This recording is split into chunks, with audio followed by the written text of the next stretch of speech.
green. Are you an Alton? Well, you're in the right place. Red! This is Birds 365, hosted by the new Mac and Mac, Jody McDonald and John McMullen. Here we go! Who collectively have covered and talked about more than 50 plus years of Eagles football. Kick off your day with Birds 365. You'll get debate. We love to argue. You'll get the real story from inside the locker room. And you'll hear from some of the great football minds from around the region. You're about to become an Eagles insider. Get in the game. Join Jody Mack and Johnny Mack and join the football community that flocks to Birds 365. Birds 365 starts right now. Welcome to the NFL. Let's go! Let's go! Go!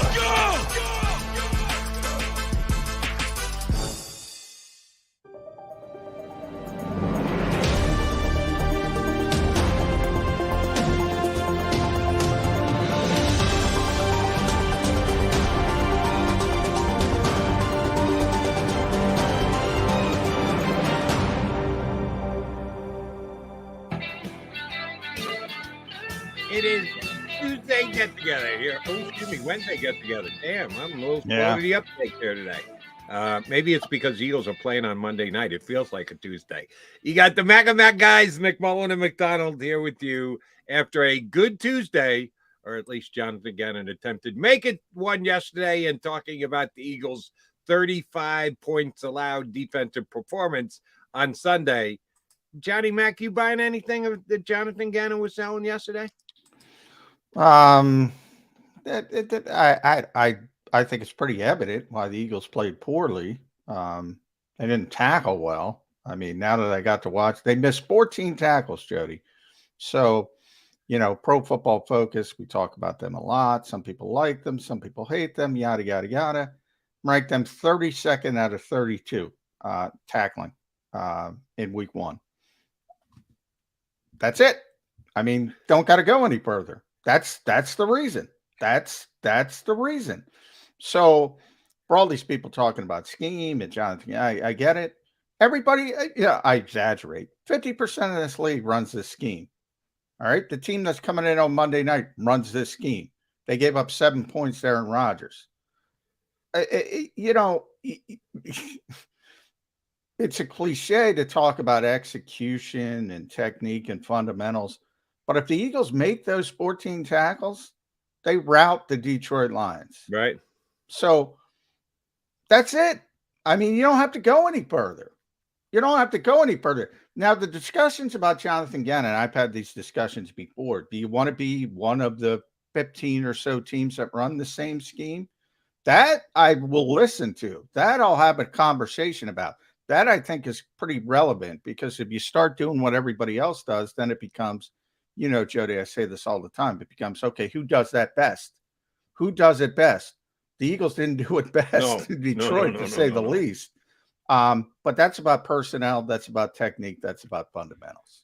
I agree wholeheartedly with your stance, but then you got to take it the next logical step. Why did they tackle so poorly? That's an organizational thing. I mean, that's not – look, I'm with you. This team doesn't practice enough. This team doesn't practice hard enough when they do practice. There's a difference between live and non-live.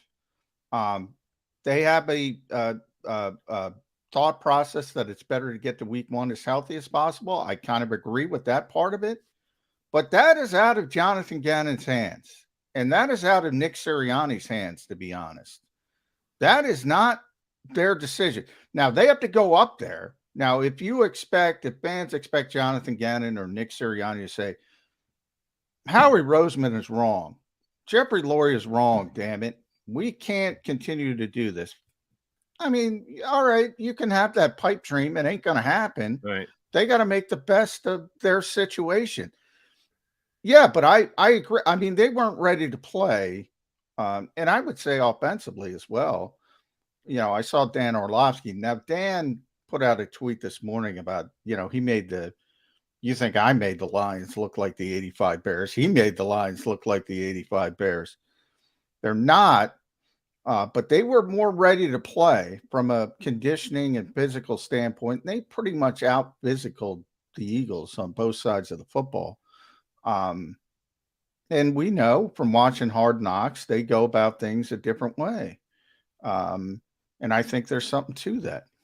Right. You just said you go along with, buy into, sorry that I don't have your exact phrase, but said that you agree with the Eagles' more is less philosophy in preseason. They did get to the first game with no injuries, save Andre Dillard, who got hurt in practice, and he's a backup guy. He's not a starter. All 22 of their starters and most of their major contributors were healthy and did play in game one, but they played lousy. So you weigh one against the other. You still come out on the side of less is more in preseason? Yeah, just because they weren't hurt after they put up a performance of the worst tackling team in the National Football League week one? Yeah, because if you took off the shackles and told me I can prepare like I want to prepare, I disagree with it. But you can't. So that's collectively bargained. So you're not saying you agree with it. You just say that you would under the current rules, under the current rules. Yeah, under the current rules, I agree with it. If you change the rules back to the old days, yeah, I wouldn't agree with it. Then I'd try to prepare.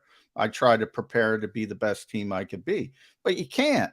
So if those are my two options, I choose getting to week one as healthy as possible. So that part I don't have as much of a problem with, but you have to understand it's baked in that you're essentially playing, like Rob Monty said on the show yesterday, and the Eagles aren't the only team, but there's a number of teams that go in this direction. The Rams are, they do it. Yeah. And they looked awful in week one. The Packers do it second year in a row. They've looked awful week one. We all know the famous relax press conference from a couple of years ago with Aaron Rodgers. The Eagles aren't the only team, but if you do it this way, it's going to be a little bit sloppy. The good news for the Eagles, they got to win. So, but they managed to get out of there with a win.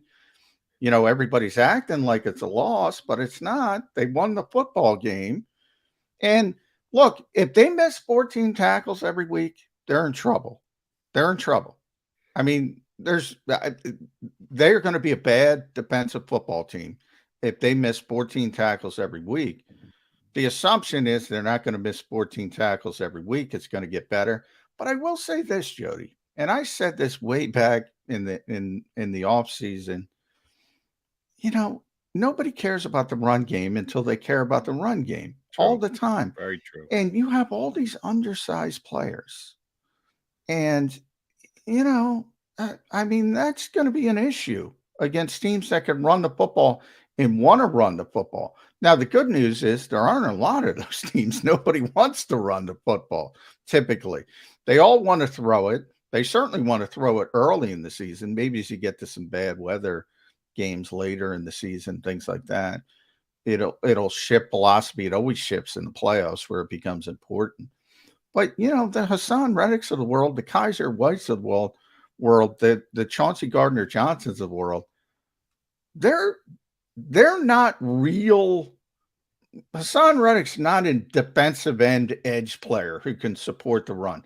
Kaiser White isn't a typical weak side linebacker who can support the run. Chauncey Gardner's not a strong safety that can get in the box and support the run. Just, keep that in the back of your mind. Yeah, I think that's very fair because they did get gashed badly on the run. And DeAndre Swift's a nice player. He's an above average NFL running back. He's not number top one. 10. Number one. He might be number one right now. At the end of the season, I'm going to predict he's not going to be number one. I'm with you. Or in the top 5 and probably not in the top 10. Top half, yeah. But we'll see if he can sneak into the bottom of the top 10. And he gashed them pretty damn bad. I will once again reiterate, good thing they had the Lions week 1. It was a good thing. The schedule makers did them a favor because if they put on that tackling performance against a better team, I don't know, like maybe the Minnesota Vikings this week, the result might not be the same as it was. So we didn't know going in that they were going to have this poor performance defensively. They were able to sneak by with a 38-35 win. The other thing that certainly caught my attention, and it almost flew under the radar in yesterday's Gannon press gathering was, and they discussed all the things and all of them and how they're going to use the players and what the rotations are going to be like. We discussed it amongst ourselves and with Howie and the things. And with Howie, he kind of just like snuck that in there under the radar that and moved right along for it, part of a longer answer. And with Howie, does Howie sit in on the defensive meetings, the offensive meetings? How involved is Howie? Did he just sit in the back of the room and keep his head down and just take everything in? Or is he half running these meetings? I know he is a major mover and shaker within this organization, but should he really be part of the week in, week out meetings with the coaching staff dictating who is or isn't on the field, what plays are or aren't being called? Well, a couple things. This is not the first time the Eagles have let you in on that. All three, Jonathan Gannon, Shane Steichen, and Nick Sirianni, have mentioned this at times. Howie's not involved with plays or anything like that, but he's very, very involved with the roster, and including the game day roster. And, when Doug Peterson was here, I've been confirmed. I mean, he chose the game day roster, not Doug. I believe it's the same thing now. I haven't been able to get confirmation, but I would be shocked if it's not by the way the Eagles talk. So he's the guy setting the roster on a week-to-week basis, which I don't agree with. I've never agreed with. I think he should completely get out of the way once the regular season starts. But once the game starts, he doesn't get involved with. He's not involved with play calling or things like that. Now, leading up to the game, might Jonathan Gannon get a meeting and say, look, we got to get Jordan Davis on the field? Yeah, that might happen. That's probably not a bad thing either, to be honest. So Howie is very involved when it comes to roster decisions. And I would argue too much involved. But he's not the only GM that does that. There are a number of them who do it. I never agree with it. It should be the coach's ball, so to speak, on game day. And if they want a certain player active and you want somebody else, you should defer to the coach. I don't know if that happens. It should happen. I don't believe it happens. Right. And I've kind of been outspoken about this because in another sport, baseball, my father was a former major league general manager, and he had his way of believing that things should run in a specific way. And as a matter of fact, was once told his services were no longer needed because he didn't agree with how the organization wanted to handle certain decisions that he felt were the things that he was hired to do. And they say, well, if you can't do this, well, then we're going to not allow you to do anything anymore. So he got a year's salary to walk away and say that he retired, when in actuality, he was fired. You hire people to do jobs, and then you let them do them. If Howie Roseman hires the coaching staff, he and Jeff Lurie together, but much on Howie, then you let the coaching staff do their job. You put them in place, and you let them do the job. It'd be like Howie every single day sharing an office with Jeff Lurie. Yeah. And he's on the phone with other teams' general managers and his scouts and checking other teams' practice squads. And the owner said, put that on speaker so I can hear that too. You think Howie would like to do his job that way with Jeff sitting in the office with him? No, but he's like going to turn around and sit in on the meetings with the coaches, really? It's like every week. You see it in Dallas every week. Jerry Jones has a press conference every week. He does a hit on a local radio station down there every week. He's the guy saying, oh, we're not going to put Dak Prescott on injured reserve. He's going to be out 3 to 4 weeks. I mean, yeah, that would be difficult. And Howie wouldn't like that. And you're right. Howie should probably recognize he wouldn't like that and let the people hired to do their job do their job. But But yeah, that's not the first time Jonathan Gannon has said that. Not the first time Shane Steichen has alluded to Howie being in meetings and decisions on playing time, and Nick Sirianni as well. So he's very involved. Shouldn't be, in my estimation, when the regular season starts. I think Howie's done a nice job in putting this roster together and should get a lot of credit for it. I even like the pickup that he made yesterday. You and I kind of debated about JPP and would they get a veteran guy or a younger guy. They decided to go the younger guy route. I'm perfectly fine with that. I just said I'd investigate a guy like JPP because he was worth taking a look at. If their evaluation is he's got nothing left in the tank and it's close between the two guys, you want to choose a younger guy, second-year player from Florida State to pick off the Vikings practice squad, which, oh, by the way, you get that little added. And I oftentimes think this is overstated. Oh, my God. Is it overstated this week? I laughed out loud when people said, because they want, you know where we're going, Jody. Yeah, the Eagles are going to get intel on the Minnesota defense because of Janarius Robinson being here. They run the exact same stinking defense.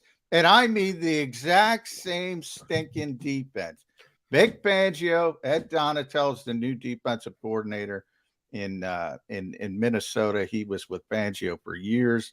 And his key guy is right-hand man in Denver. They were together, I believe, in Green Bay as well. Yeah, I mean, I'm sorry, Ed was in Green Bay, but they run the exact same defense the Eagles do, the exact same defense. And you're good. That's why I brought it up. And when people are saying scheme. And by the way, Janarius Robinson's second-year player, you know, maybe he can give you something. Daniil Hunter likes doing this. Zadarius Smith likes doing this. But I mean, come on, people. I mean, they like the player. It's not about pilfering someone from the team they're playing this week. Right. If they didn't like the player to begin with, they would never have made him an offer to come to claim him off waivers and put him on their 53. So you're right. It's got to start with how highly you rate the player. If you can get just the smallest little piece of info, they'll get something. It might be one tendency that one defensive player has, but that's all it's going to be. Don't, oh, my God, they've got the keys to the kingdom. They're going to know exactly what the Vikings are going to do. No. First of all, second-year player is not going to know everything. He's more worried about getting himself on the field. He's not paying attention. He's not a scout. Yeah. He's not there to scout the Vikings to be able to come to the Eagles and spill the beans. Now, maybe if you're getting a backup quarterback, you know, maybe there's something to that. But, yeah, I chuckled when people went down that route. Oh, let's get the playbook. Just look at your own damn playbook. Yeah, it's the same damn playbook. Underline, in quotations, tackle better, and you'll be better against the Vikings this week. I can pretty much assure you that. He's John McMullen. I'm Jody McDonald. Not one, we got two good guests coming your way. A little later in the show, we'll have our buddy Paul Domwich on from the 33team.com. It does his Friday column for us here at JAKIBSports.com. Dom is going to hop aboard in hour number 2, but hour number 1, we go down the shore. Our buddy Mike Gill is going to hop aboard coming up next. By the way, closed circuit. He's having trouble with the link, Town. So it might be a spam issue. The link is jumping to the spam because it did to me this morning. 2 mornings in a row. I go to jump on at 7:57. Ooh, no link yet. What the hell? So we'll hopefully cross the fingers if we can figure out how to get him the link to join the show. Mike Gill from down the shore is going to join us next here on Birds 365.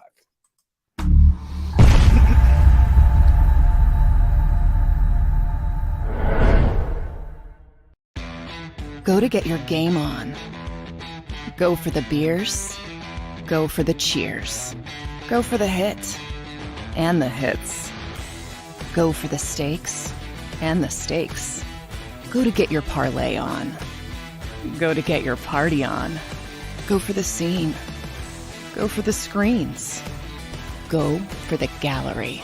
Go for the win. Go to Ocean. Visit theoceanac.com to plan your visit.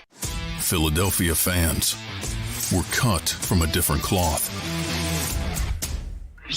born into a brotherhood and bonded to our team for life. We believe anything is possible because we've witnessed the impossible. While we may be from different neighborhoods, come Sunday, we are one, and we will be heard. Pondley Hockey, official partner of the Philadelphia Eagles. It's the #1 news at 10 p.m. Action News on PHL 17. Join Shari Williams, Gray Hall, Deuces Rogers, and meteorologist Adam Joseph for all the big stories at a time that's right for you. Action News at 10 p.m. on PHL 17. I get scared sometimes. Of a lot of things. Joining in. Decisions. The dark. The dark. But I once heard someone say, But as I always say, it's okay to be afraid. as long as you face the fear. And keep moving forward. Wherever you are in life, count on the name trusted in insurance for over 80 years. Independence Blue Cross.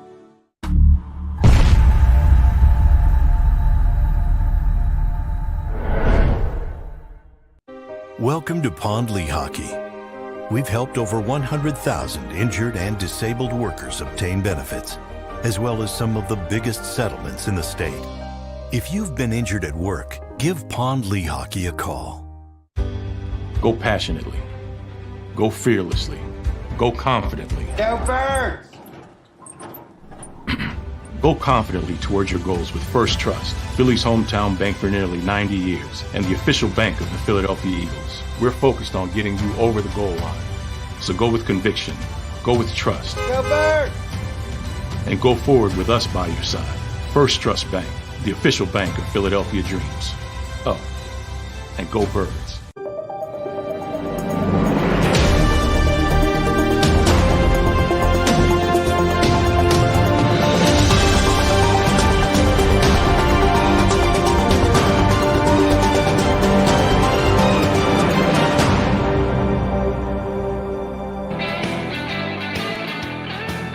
Mac guys, McMullen and McDonald here with you on Birds 365. That midweek get over the hump day, Wednesday. A little different this week because it's a Monday night game against the Vikings. So we are looking back at what happened against the Lions on Sunday, starting to look ahead to the Vikings on Monday night. And here to help us do that is our buddy from down the shore, the Sports Pass 97.3 ESPN. Mike Gill joins us. MG, how you be? I'm doing well, guys. I'm trying to find the best place to kind of situate. Everybody's got like these cool backdrops and stuff. I'm getting a studio built in my house, but it's not ready yet. So I'm like outside, inside. I don't know where to go here yet. I like it. I like it. It's a nice day out. Porch. I like the feel today, Mike. How long can I get away with being on the porch outside for these down the shore? It's a little nippy out here today. I got to be honest. I like it. It's been so hot, Miami, I've been there. Yeah, everywhere it's humid, it seems. Humid. So enjoy the nice day. Enjoy the porch. What you can enjoy, though, Mike, is the Eagles' defense, or at least for one particular Sunday in Detroit. So what is your DEPCON level? How high we going?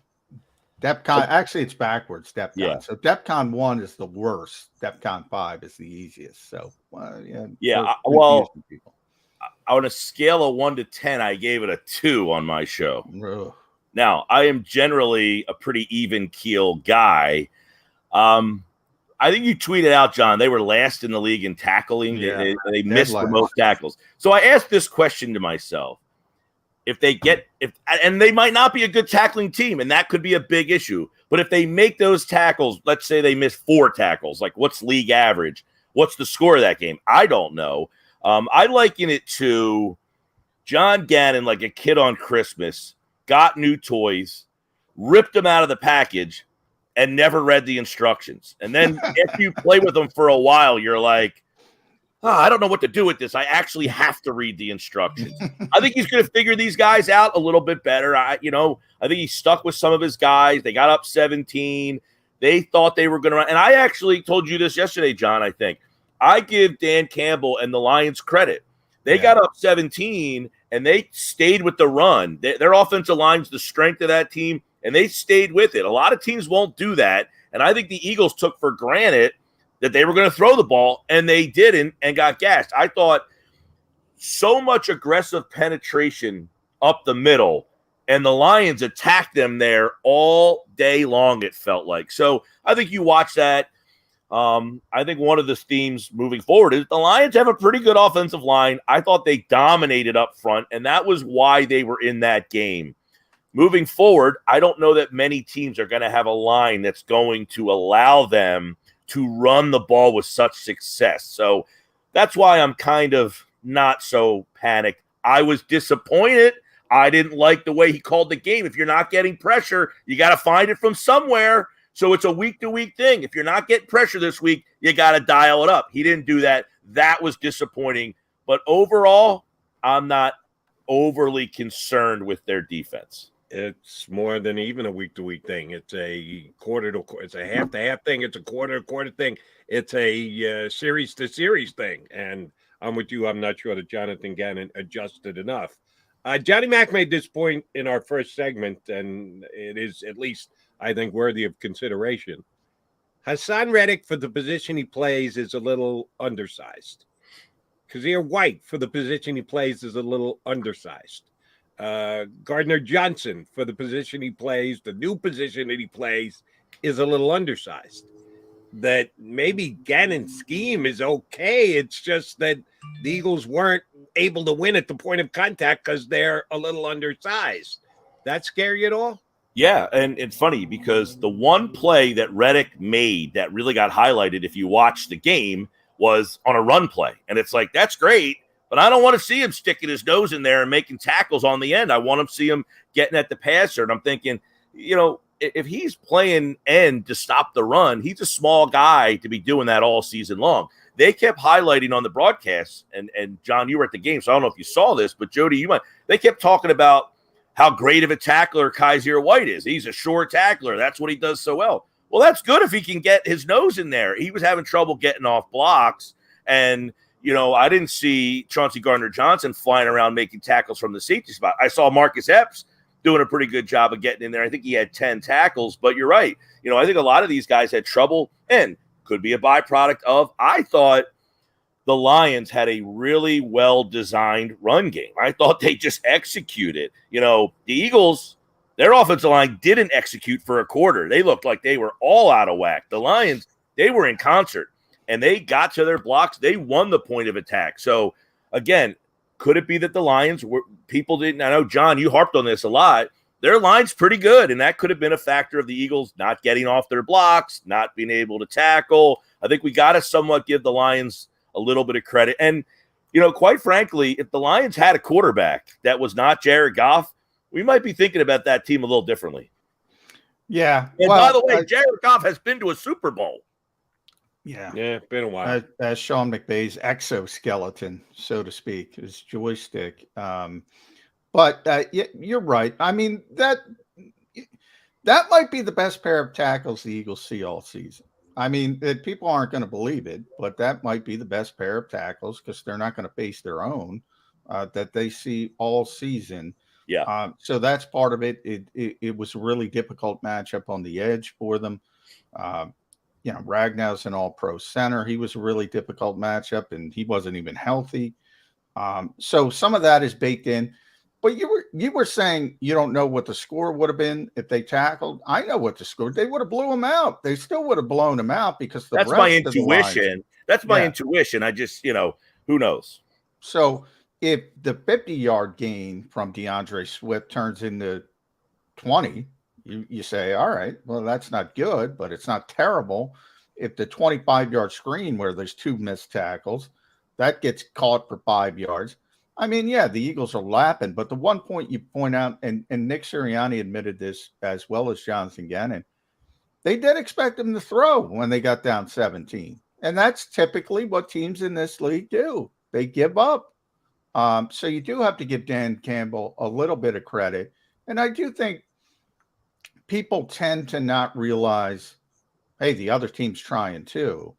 And that's kind of what happened. But when we're moving forward with this defense from the personnel standpoint, And specifically, I'm going to talk to you about the defensive tackles, Mike, because let's face it, Jonathan Gannon isn't very popular in Philadelphia right now. And everybody wants to see Jordan Davis on the field. But if you're a defensive coordinator in this league, even if Fletcher Cox shows up and he's not playing well, and Javon Hargrave is showing up and he's playing terrible, how do you bench those guys in week 1 in the second quarter? Is that possible in the modern NFL as a defensive coordinator? No, it's not, and it's not going to happen. And again, it goes back to, if you had high expectations for this defense, part of those expectations were built into Hargrave and Fletcher Cox being pretty formidable players. Is Fletcher at the apex of his career? No, but if you were excited about this defense, anybody out there watching, it's probably factored in that you thought Fletcher Cox was at least going to be a good player, maybe not a great player anymore. So no, I don't see them moving forward just flat out saying, all right, you're out of the rotation. Now, you might slowly see those snaps get scaled back a little bit, but I find it interesting that last year, and you mentioned this yesterday, John, about Hargrave, he was a sack master early.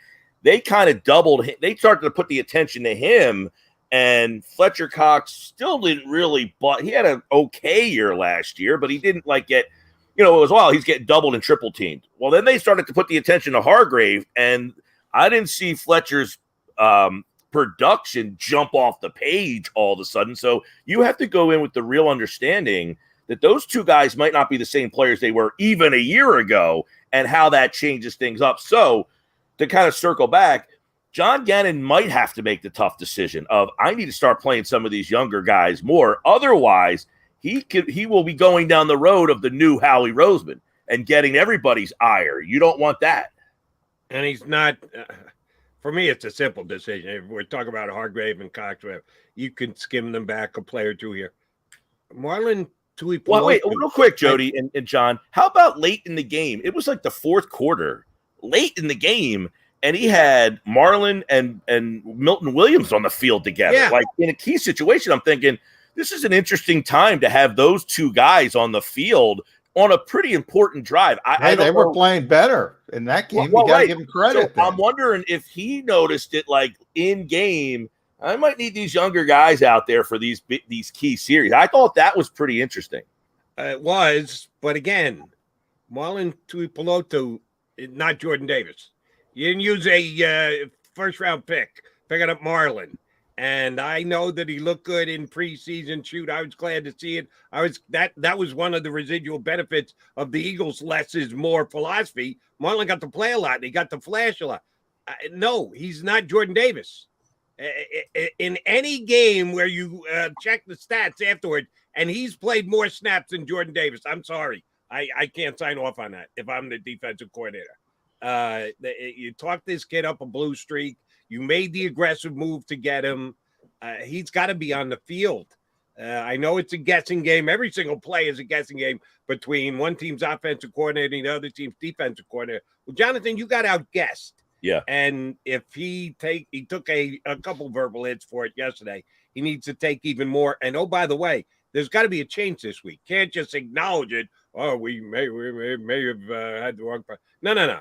Change it this week. Minnesota Vikings. I want to see more of their future defensive tackle than Marlon. And I'm sorry, Marlon, I like you, but your resume is what it is. They got to get Davis on the field more this week. Yeah, and you wonder if the game is not 17 points, is he out there more? I mean, do they just strictly look at him? And you guys have probably seen the stat, 2.9 yards when he was on the field, 10 yards when he wasn't. Right. But, of course, when he's on the field, they're rushing for 3rd and 2. So they're getting 2 yards. I mean, they're only trying to get a yard or two on a short yardage situation. So, he did his job. But you're right, Jody. Did you draft a guy, target a guy that was literally going to come in to play short yardage and goal line situations? That you got to scratch your head out a little bit. So, yeah, this goes back to I opened the present and I didn't read the instructions. How do I figure out a way to get him on the field more? Like, hey, I like this part of the toy, but I got to figure out how to use it. I got to find ways to get him, because if you're up 17, you're probably putting guys you think can get to the pass, that can rush the passer. Yeah. Maybe they don't think he's that guy right now. And they don't. And that was part of it. Yeah, I think that is. Real quick, Zach McPherson, NFC Special Teams Player of the Week. So the Eagles get an award. We'll get to Zach a little bit later, but I do want to finish up on these defensive tackles. I think this circles back. Part of it is I've talked about this with both of you. When you asked me about the run pass ratio, I say, tell me what the score is at the beginning of the fourth quarter, and I'll tell you what the run pass ratio is. Same thing with snap counts. Again, Nick Sirianni and Jonathan Gannon both admitted they expected Detroit to throw the football, become pass exclusively when they were down 17 points. Maybe they didn't react quickly enough to the fact that they weren't, but they had the pass rushers on the field. So that skews Jordan Davis's snap counts a little bit. If they're in a more traditional game with Minnesota on Monday night, I think it'll go up. But you do have to keep a little bit an eye on the conditioning because he's not used to playing a lot. He didn't play a lot at Georgia. So I do think, obviously we talk about the Eagles. They don't do anything as a team in the summer much. So you don't have great conditioning from that aspect. To expect this kid to go out and play 50, 60 snaps on week one, nobody else did it that well. Johnny, I don't think anybody's saying 50 or 60. I think people are saying 30 or 31 rather than 22. So we're talking about 8 more plays. But okay, so we'll use that number, right? 30, 31. We'll use that number. If they don't have the pass rushers, if they don't have that mentality, and it's a traditional game, he probably gets to 30, 31. In other words, if they're playing the run more and not thinking they're they're down 17, that fixes the problem. This is Occam's razor. The simplest explanation is usually the right one. So people talk to me about the defense as a whole. Before you get the scheme, which again, half of the league uses the same Vic Fangio scheme. They tackle. The scheme is fine. They didn't tackle. Simplest explanation. Right. That's the thing with Jordan Davis. If they make tackles, are we having any of this conversation and they win 38-17? What's our reaction today? It's almost better that the game is 38-35 so we have something to bitch and complain about. Because if it's 38-17, Jody's right. They blow them out, and you guys are having a boring week getting ready for a Monday night game with an extra day. But because the game was close, and quite frankly, I got to give the Lions more. I got to go back to that. You were there, John. I watched on TV, and that place was loud for an entire quarter. They just didn't. They were, and I don't think the Eagles were prepared for that level of energy. You play no preseason games.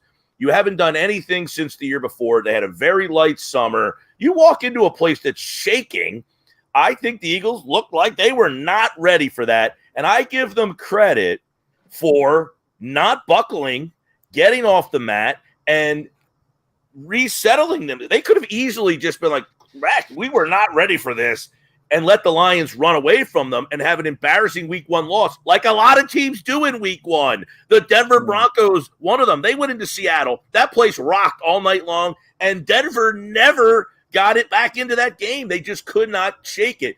The Eagles not only got back into the game, they had a 17-point lead. Yeah, see, that's why I'm not buying it. They were up 31-14. And I'm sure, and John can firsthand attribute this, when they went up 31-14, the place is not as loud as when the opening kickoff came down. True. The air is somewhat out of the balloon. You're up by 17 points. You have to get your right defense on the field. Maybe you misevaluate. You didn't believe they were going to continue to run the game. And you let the Lions walk back into the game. I can't put too much emphasis on, the house of horrors that was Ford Field. No.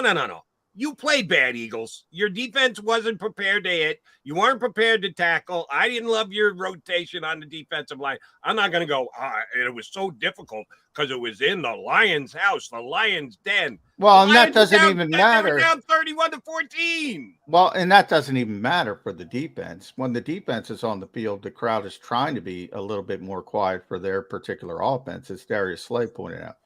All I'm saying, and all I've been saying, is that the offense had a really, really difficult problem with it. This first thing A.J. Brown said when he came out and talked to us after the game, he said, we couldn't hear anything. We couldn't communicate. We couldn't do anything. First thing he said, Nick Sirianni brought it up. Jalen Hurts brought it up. They had 12 men on the field penalties, 2 delay of game penalties. The offense had a really difficult time with it. And, oh, by the way, they still scored 31 points. So, all of that is a positive. But they were definitely not ready for it. I just brought it up because now people are saying, well, if you give up 35 points to the Detroit Lions, you're going to get destroyed by Minnesota. This is a different environment. This is the home opener in Philadelphia. And Minnesota's offensive line is a problem for them. There's where each week is different. It's like, okay, I give up 35. Yeah, but this team's personnel is way different. Detroit struggles at the skill position, although the kid Swift is very good. Hawkinson's he's sure-handed. He's not explosive. They don't really have a game-breaking receiver, and the quarterback's average. Minnesota's got a good quarterback. He's not great. I'm not like Kirk Cousins is like an all-pro better than people think. But he has had a lot of success against Philly. They've got 2 really good receivers. The running back is dynamic, but their line is a problem, and we see it all the time with them. They're good. They're 9-8 because they beat the bad teams, and then they play. Although last week they handled a team in Green Bay that people thought was going to be good. I wasn't one of them. I'm not a big 2 teams I don't like this year. 3: Tennessee, San Francisco, Green Bay. But Minnesota took care of business in that game and looked pretty good in doing so. But I think, look, if we think the Eagles' defensive line is a strength, this is a week that they should win up front. Well, the interior. The Vikings finally have good tackles. Probably not quite as good as Detroit, but Christian Darrisaw is a first-round pick. He looks like a player already. Brian O'Neill's one of the Delaware guy, by the way. Martin Frank. That's a shout out to Martin Frank. He's one of the best right tackles in the NFL. So they do have tackles, but the interior really bad, and it's been bad for years. Garrett Bradbury's terrible. So this is where Fletcher Cox and Javon Hargrave, they got to get on track. And I mean immediately Monday night, because this is a game where they should have a big advantage on the interior. And if you don't whip Minnesota up front, Cook's going to kill you. Jefferson's going to kill you. Cousins is going to kill you. Thielen's going to kill you. But I think people, don't understand playing in Detroit with that crowd is going to be different than playing in Philadelphia with your crowd. Sure. I mean, no question about it. Now, again, it goes back. And I think in the end, look, Detroit, they're Detroit. Our whole lives, all we know is Detroit is been down rotten. Yeah. They won 3 out of their last 6. Not great. But I think we talked about it last week. You can see the culture is changing there. The first step in becoming a team that moves in the right direction is getting the culture changed. I thought we saw it with the Giants. I love that hire of Daboll. And look, are they going to win 9-10 games? No. But at least in a 1-score game now, they feel like we can win this. We can. Now they got to learn how to do it. Where in the past, those teams just have no shot. They just didn't have talent. They have the wrong culture. I think the Lions at the end of the year, we're going to look back to this conversation and say, man, that team won 7-8 games. They're moving in the right direction. Is that great? No. But to get a road win in a very unpredictable week 1, I think you got to feel pretty good about. All right, for you 2 Lion guys. Sorry, not buying in. Lions offensive line guy. Hard knocks or not. I didn't see any hard knocks, by the way. The Lions should get a win this week, right? Carson doesn't They're handle favored for the pressure. first Wentz time. coming to town. They are that could be favored for way the more first than time. he can handle. The Lions should be 1-1 by the time we get to Sunday afternoon, right, guys? The Lions are favored for the first time since November of 2020. How about that? Yeah.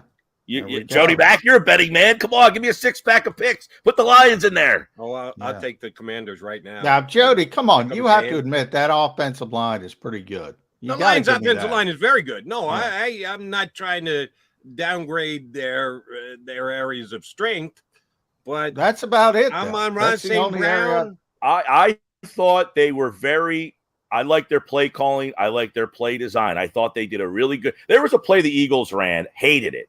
And I said, the play design on this play, terrible. They have a play on the goal line area. They pitch it to the weak side of the field. They got the running back as the lead blocker. I'm thinking, why wouldn't you have a guy pull out and let him be the lead blocker on that? If you're pitching out there inside the 5-yard line, you got to have somebody get out there. They got the running back lead blocking. And, of course, that play got blown up. Meanwhile, Detroit, they had guys moving all over. I thought their play design and execution with their offensive line was who's that? Brian Johnson that calls their plays. I thought he did a really good job.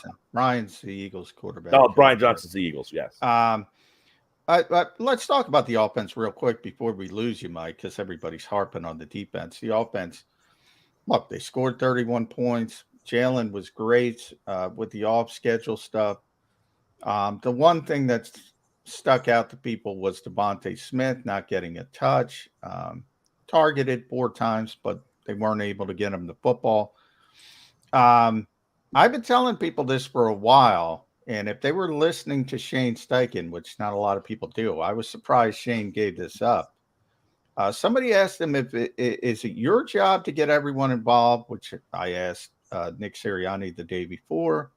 Do you ever want quarterback Jalen Hurts to be aware of the distribution? And Steichen's answer was no. I don't need him to worry about that. Really, wherever the ball is going, it's first read, second read. That's it. He goes through the progressions, and that's it. Yeah. So it's the coaching staff, Nick Sirianni, Shane Steichen, that has to be the one to be disciplined and say, all right, A.J. Brown's progression 1, Dallas Goedert's progression 2, but this play, I got to get Devontae involved. Quez Watkins didn't touch the ball either. I got to get Quez involved. Zach Pascal got a touch. Nice little nifty play. Is it an issue that people don't understand what's going on with this offense and they expect Jalen Hurts to have these full field progressions and be Joe Montana in 1985 or whatever? No. Do you think in Minnesota – Justin Jefferson had 11 targets. The next guy, Thielen, who's pretty darn good, had 4. Yep. You think they care that Justin Jefferson – look, if my best player is going to get 13 targets and you're not going to change your coverage, I'll throw it to my best player the whole damn game. Why would I not throw the ball to Randy Moss if they're going to let me keep throwing it to him? Why would I not throw the ball to Terrell Owens, Jerry Rice? If you're going to let me throw it to that guy, I'll throw it to him 20 times. I don't understand. I get it. Devonta Smith was a first-round pick. We want him to do well. But guess what? If the game plan for that week, and look, there could be a week we're saying, why didn't Brown get any? Well, they covered Brown differently, and now Smith got 11 targets. Over 17 weeks, the ebbs and flows of your targets are going to go changing. Now, John, you mentioned on my show astutely yesterday, if teams keep covering Brown like this and you throw him the ball 13 times, and by the way, Devonta Smith had a ball thrown to him. He dropped it. It hit him right in the freaking 6. But so if he catches that ball, who knows? That being said, is Devonta Smith going to be happy that his role is the 4-target guy? That might be something you need to manage down the road. But if you're going to give me 13 targets to A.J. Brown after what I saw, I'll throw it to him 13 times every week. Yeah, that's one of those questions I look at week 1. Okay, let's not overreact. Listen, Jefferson. Let's see what the dispersal is this upcoming week and the week after. Give me at least 3 games in before we start worrying about that too much. And the way Johnny described it, here's what would scare me. If they did overreact because you want to depict your plays and play calling by what the defense is doing. You don't want to go, let me call a play because Devontae is the number 1 option on this one and he hasn't gotten a pass going his way yet. No. You got to believe you know what the defense is going to do and send in the play that you think is going to work best against that, not what's going to best balance the touch scale on the overall offense. You can't fall prey to something like that. You have to stay in the moment if you're the play caller. And John, I would ask you, because you were there and I didn't get a chance to watch the all 22. I don't even know if it's out yet. First week rust, man. I don't know what day that comes out yet, but on those blitzes, because they set guys and he took off 17 times and people are complaining about that. Did he have a hot read? Was there a guy that he could have just saw the blitz and said, okay, you're coming from there? Or were those runs out of necessity? Most of them are out of necessity. He does, when I say it's one read, two read, there's really three. He's always got an outlet, but an outlet for Jalen Hurts is worse than Jalen Hurts running the ball, at least from the perspective of if he dumps it off to the running back might get 5, 6, 7 yards. He's getting, big chunks. So I don't have an issue with that at all. I mean, I think Jalen Hurts won that game for the Eagles. We always talk about quarterbacks, can he win a game for you, or are you winning despite the quarterback? Well, Eagles fans just watched the quarterback go win a game for them. They might not like how he did it, but he won the game for them. And maybe you got to get over, I always say this, fans want blitzing on defense. They want that. They want high-powered passing offense. That does Jeffrey Lurie. Isn't it about getting a win? Get the win. Get the win. Hey, look, Buffalo won with no blitzes. Detroit sent the house and lost. All right, Mike, last one for me. And again, this is what we do. We take a 38-35 win and nitpick the issues and the problems rather than emphasize what went right and the fact that it ended up as a W. But I was screaming at my TV here in the house watching again. 10 penalties. And Derek Barnett didn't have one of them. Best of luck rest of your career, Derek B. I like more so because they're just not a focused enough team. They're not a disciplined enough team.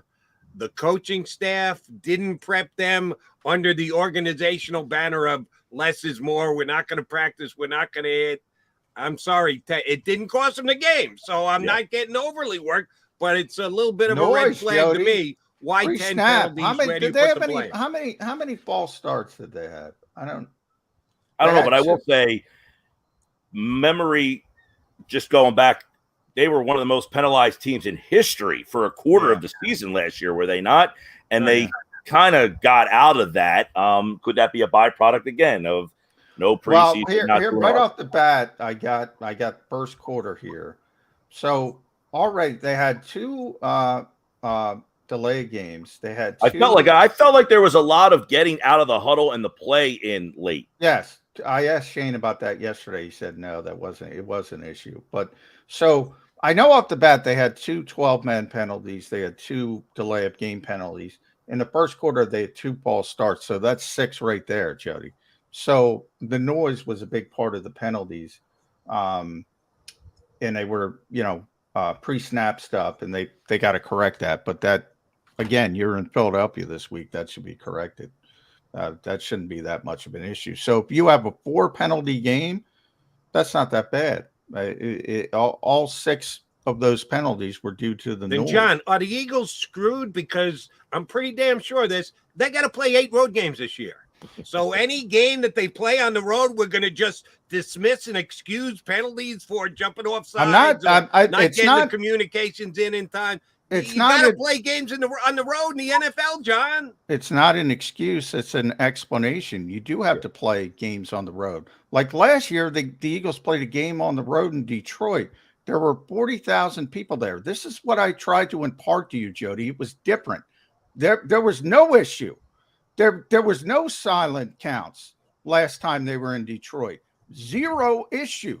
If you go play the Los Angeles Rams, if you go play the Los Angeles Chargers on the road, you have 0 issues as the road team.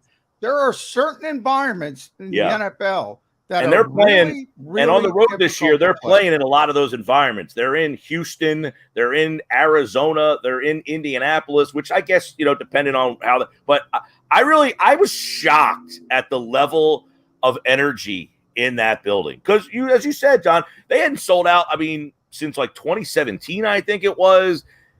And they were relentless for, I couldn't believe the energy they kept. I was like, my God, these guys are they not getting tired? Like, normally it's loud when you first start a game, and then it kind of just, them in Seattle the other night, it was like a college basketball game. Yeah, Seattle's one of those places. Kansas City. It was like a college basketball game when the guy who has the ball gets booed every time he touches it. Then he passes it, and they stop booing him. They pass it back to him, and they start booing again. I couldn't believe the amount of times they kept booing Russell Wilson. I was like, these guys are getting some credit for me, man. 12th man. That's why they call it the 12th man. Seattle's one of those places. But yeah, obviously talent. I'm just saying, if you ignore something so obvious, it doesn't do any good. So if you're worried about it this week, and you're going to say, should there be delay of game penalties this week at home? No. Then you should rip the you-know-what out of them. Should there be 12 men in huddle penalties? No. Should there be false starts? No. If there are, I'll be here on Birds 365 ripping the hell out of the Eagles for doing it. So but it's understandable. The 6 is coming down to what? 1 or 2? Because the it should come down to understanding crowd. It should come down, way down. Pre-snap penalties should come way down. Quite frankly, right. You shouldn't have multiple delay of the games. They had to call timeout twice in the first half before late in the second quarter because they weren't ready. Yeah, they were getting out of the huddle incredibly late. Yeah. Incredibly late. 7-8 seconds left on the play clock. We're saying it. They're out of the huddle. Look at with a young quarterback. I think people forget Jalen Hurts is still a young quarterback. Yeah, they were late. That's a Nick. By the way, guys, the Lions, they got the kid Williams from Alabama. He didn't play either. Right. That might be their difference-making weapon down the line. That team, if they get good quarterback play, we might again look back at this week and say, look, that team's different. I think that team. Well, you don't have to worry about good quarterback play. No. Quarterback play. Not happening anytime soon. And can we potentially attribute late getting out of the huddle because it takes that much time for Howie to contemplate what he should tell Nick and Nick to contemplate what he should tell Shane? And that's a lot. The telephone game get a little long there. We got to try and speed that up a little bit. Maybe they'll all be quicker at home this week. He needs the AC Slater big cell phone there and buzz it down to the field. No, I think that's definitely right, guys, that was a problem. I'm sitting here going, what's going on? They're not getting out of the huddle. They kept snapping the ball with zeros, or guys were going in motion with 2 seconds on the play clock. You're like, this just doesn't look crisp. It doesn't. They did not look crisp or right probably until midway through the second quarter when they finally seemed like they settled into that game on the offensive side. And I was wondering about that. Did we bring this up yesterday, John? I thought we might have brought it up with one of our guests.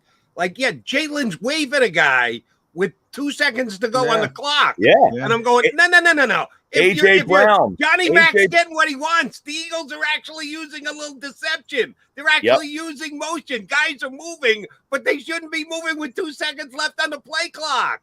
2 seconds on the play clock. AJ Brown's going in motion. You're thinking, what's going on here? No, they got to clean that up. But, again, I agree with John. If you're at home and you have those problems, now, Jody, your question would become a concern. Oh, yeah. Then you rip the you-know-what out of them if they have those same problems. Will be back with us next Wednesday to do just that. We'll see if we're ripping or if we're tearing or if we're praising the Eagles because of another win and off to a 2-0 start. MG always a play. Oh, one quickie. West Virginia got a team they can beat this week? Ugly. I think they played Virginia Tech. Oh, yeah. Virginia Tech's not very good. That's right. Why do I think they got Towson this week? Oh, no, you're right. It's Towson. I think they got a layup game this week. You're right. Got to get that first. Towson and then Virginia Tech on a Thursday night. Yeah. All right. You get the layup and then you're ready for these smaller schools are no longer layups, man. The Georgia Southerns, the App States of the world, they're coming after you. Yeah, no. There's still layups for Alabama. They play them. And oh, by the way, that's just Nebraska sucks. That isn't the Georgia Southern's jumped into the foray. No, Nebraska's just terrible. Gil, always a pleasure. Mike, thanks for jumping on board. We'll talk to you again next week. All right, boys. Thanks, Mike.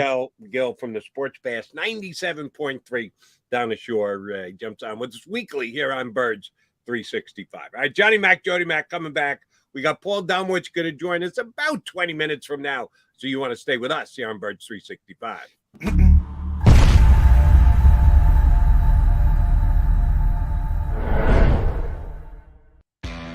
Go to get your game on. Go for the beers. Go for the cheers. Go for the hit and the hits. Go for the stakes and the stakes. Go to get your parlay on. Go to get your party on. Go for the scene. Go for the screens. Go for the gallery. Go for the win. Go to Ocean. Visit theoceanac.com to plan your visit. Philadelphia fans, we're cut from a different cloth. Born into a brotherhood and bonded to our team for life. We believe anything is possible because we've witnessed the impossible. While we may be from different neighborhoods, come Sunday, we are one, and we will be heard. Pondley Hockey, official partner of the Philadelphia Eagles.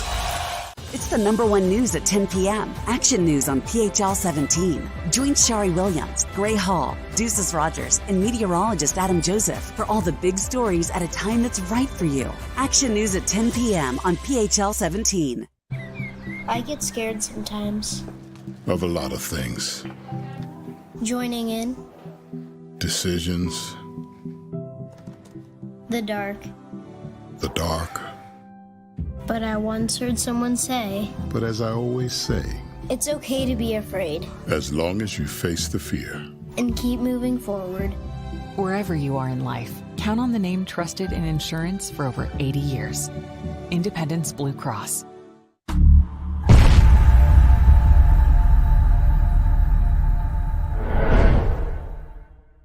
Welcome to Pondley Hockey. We've helped over 100,000 injured and disabled workers obtain benefits, as well as some of the biggest settlements in the state. If you've been injured at work, give Pondley Hockey a call. Go passionately. Go fearlessly. Go confidently. Go Birds! Go confidently towards your goals with First Trust, Philly's hometown bank for nearly 90 years, and the official bank of the Philadelphia Eagles. We're focused on getting you over the goal line. So go with conviction, go with trust, Go Birds! and go forward with us by your side. First Trust Bank, the official bank of Philadelphia dreams.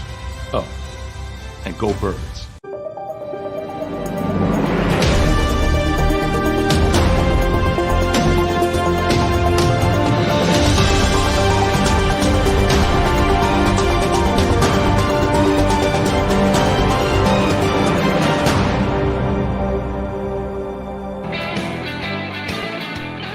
John McMullen, I'm Jody McDonald. You got Mac here on Birds 365.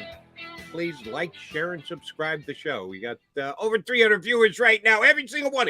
If every single one of you hit the like button right now, you'll make McMullen's hour, his day, his week. Show some love to your boy Johnny Mac. Like, share, and subscribe to the show. All right. I'll tell you why like, share, and subscribe after the performance he had in week #1. And that's Miles Sanders. He's one of those guys. I'm going to continually harp on. I think the Eagles are overdoing it with their less than physical preparation for the season. There are certain things you can point to and say, hey, it worked. There are other things you can point to, and I have, and say, no, it doesn't work. But you can also break it down individually. And Miles Sanders just looked fresh week #1, and he didn't do a whole hell of a lot in preseason, whether it's injured or overprotection or bubble wrap or whatever else. damn, Johnny Mac, he looked fresh. And I was getting tweets, you got to get Miles Sanders signed to a contract extension. I'm going, whoa. Yeah, you don't got to worry. Don't worry about that. I'm not buying it. And you look at the vacuum that's in. I don't think the Eagles are buying it either. They just don't put a ton of value on the running back position. But hey, while he's here, while they got him, while he's having games like he had on Sunday, enjoy it, Eagle fans, because John and I both agree they won the game because of Jalen Hurts and the plays that he made. You may get ticked off that he ran as many times as he did and have that big picture view of he's going to get hurt because he's putting himself at risk too often. And you may be right. I'd rather narrow focus on one game, one win, but everybody handles their business how they want. Miles Sanders was probably the second biggest reason they won that game. He was damn good on Sunday, Johnny Mac. Yeah, that was the big, the Eagles got the ball back with 3:51 left. So perfect example of 4-minute offense. You want to run out the clock, right? Perfect scenario. And the Eagles ran the football 6 consecutive times when everybody in the building knew they were going to run the football. So one, there's this weird, I wouldn't say it's a big narrative, but some people said the offensive line didn't play well. Miles got bottled up on a 3rd and 2, right on the first drive in the 4-minute offense, completely bottled up, and then he just bounced to the outside, and that was that big 24-yard game. That play essentially sealed the game. It really did. Now you can talk about the 4th and 1, the quarterback sneak, which, by the way, live looked awful close. I didn't even know if he got it live, but and I obviously sealed the game. But that 24-yard run, that was really, really spectacular stuff from Miles Sanders. And yeah, that 4-minute offense, the coaches were beaming over that because that's exactly what, that's really difficult to do when everybody knows you're going to run and you run. And I'm going to go back to Jalen Hurts on this. That's part where people don't realize his presence on the field, how much easier it makes for those backs. So when you talk about the Eagles don't value that position, look, every single one of them, Miles Sanders, who's really talented, Kenny Gainwell, Boston Scott, Trey Sermon, if he gets in there, they're all better because Jalen Hurts is on the field, because everybody on the defense is so concerned with Jalen Hurts keeping the football. It makes it easier for those running backs as well. Gainwell got a couple more carries than I thought he was going to. He got 5 carries, which I didn't know he was going to have before the game started, and he did catch a couple balls out of the backfield. Are we surprised at how much they actually use Gainwell? I know the Eagles like the rotating backs, and they did it last year. But Gainwell didn't show much in the preseason. Then again, neither did Miles. But Miles was everybody's assumed number 1 back. Any surprise with the way they use Gainwell? No, I was more surprised how they used Scott. I just talked about that drive. The next 3 plays were all Boston Scott. The next 3, they went 3 to Miles. And the next 3 were to Boston Scott, and he got 9 yards, and that set up Jalen Hurts' quarterback sneak. Kenny was always going to be the 3rd down back. He's always going to be the hurry-up back. He's, in some ways the goal line back, which is weird that I've talked about. So he was always going to have a role, even though he didn't have a great summer.